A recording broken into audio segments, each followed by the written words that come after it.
PTI social media activist को हिरासत करने से रोकने का केस। इस्लामाबाद हाई कोर्ट का एफआईए को एसओपीज पर अमल दरामद यकीनी बनाने का हुक्म। अदालत ने कारकुनान को हिरासत करने से रोक दिया।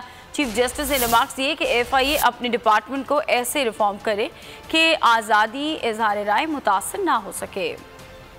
पीटीआई सोशल मीडिया एक्टिविस्ट और उनकी फैमिलीज को हिरासा किया जा रहा है। तहरीक इंसाफ इस्लामाबाद हाई कोर्ट पहुंच गई। इस्लामाबाद हाई कोर्ट ने एफआईए को एसओपीज पर अमल दरामद यकीनी बनाने का हुक्म दे दिया। एफआईए कानून के मुताबिक कार्रवाई करे, गैर जरूरी किसी को हिरासा न किया जाए। एडवोकेट फैसल चौधरी ने दलाल दिए कि पार्टी ने वाज़ेह किया है कि वो अदलिया समेत किसी भी रियासती इदारे पर तनकीद की हिमायत नहीं करेंगे। घरों पर छापे मारे जा रहे हैं, आप किसी को हरासा न करें। अदालत की डायरेक्टर साइबर क्राइम को हिदायत, आप नए आए हैं, अदालत को आप पर मुकम्मल एतमाद है। चीफ जस्टिस ने रिमार्क्स दिए कि तनकीद हो सकती है मगर किसी को इश्तियाल नहीं दिला सकते।